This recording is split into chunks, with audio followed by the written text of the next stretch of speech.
Hey, Steelers family!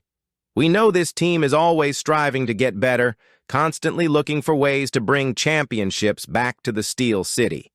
As we head into the offseason, there's a lot of buzz around what the Steelers will do to fix some glaring issues.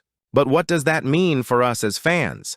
Stick around as we dive into the latest updates and speculation.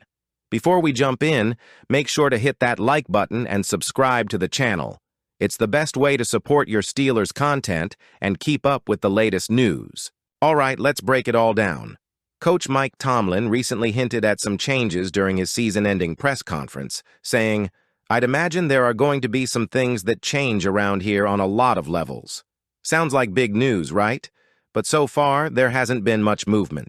Defensive coordinator Terrell Austin and offensive line coach Pat Meyer remain in their roles despite speculation about their futures. ESPN's Adam Schefter added fuel to the fire during an appearance on the Pat McAfee show, suggesting that Tomlin's comments might have been more of a general statement than a sign of sweeping changes. Schefter said, "I'm not expecting major changes. What do we think is going to happen? It's typical of any roster in any given year. There's turnover, but I don't think it'll be any more dramatic in Pittsburgh than anywhere else. So, Steelers Nation, does this mean we're sticking to the same formula?" Let's take a closer look. Let's start with the defense. Austin's unit struggled mightily during our 5-game losing streak to end the season, particularly against top-tier offenses like the Eagles, Ravens, and Chiefs. Miscommunication and questionable game plans were glaring issues. On the offensive side, Pat Meyer has faced criticism for the line's lack of cohesion. Sure, we ranked 11th in rushing offense, but that's largely due to volume rather than efficiency. 1 yards per carry isn't exactly setting the league on fire. Young talents like Dan Moore Jr. and Broderick Jones didn't show the development we hoped for. Moore gave up 12 sacks, while Jones surrendered 10. Ouch. If the offensive line doesn't improve, it'll continue to hold back the run game and the offense as a whole. Do these struggles mean it's time for a change? Or is patience the key here? The quarterback situation, a hot topic among Steelers fans. Since Ben Roethlisberger retired, the team has been searching for stability under center.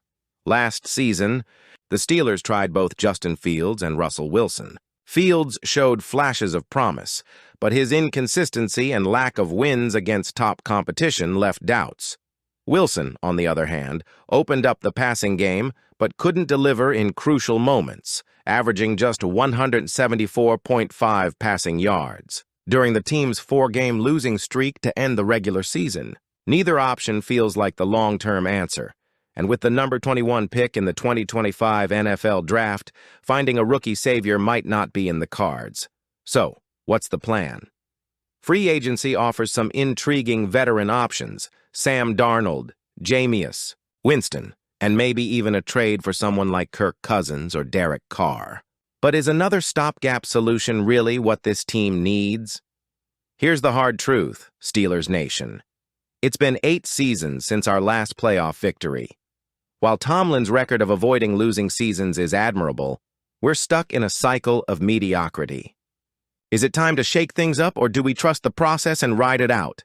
Tomlin signed a lucrative extension just a year ago, so his job is secure for now. But the pressure is mounting.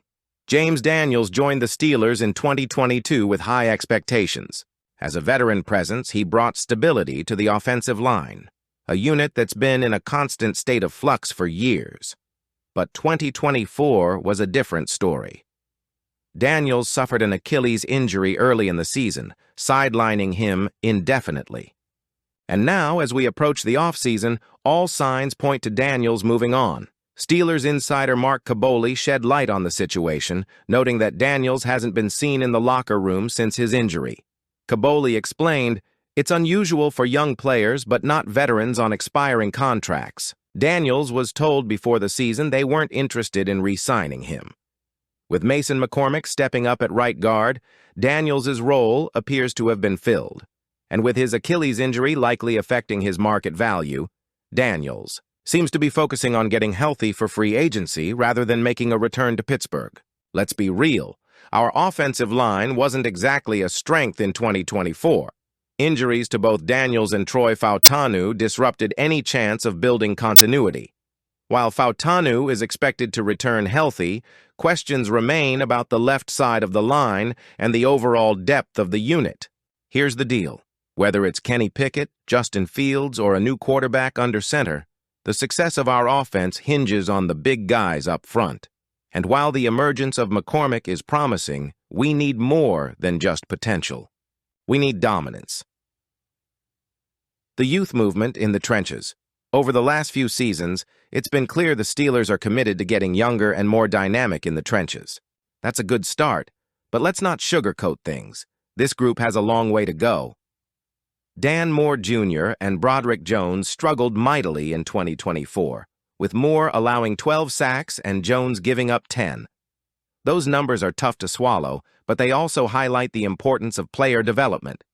If this team wants to establish a dominant run game and give their quarterback time to make plays, the offensive line has to take a giant leap forward. So, what's the move, Steelers Nation? The front office has a few options. Invest in free agency. The team could bring in a veteran lineman to stabilize the unit and provide leadership.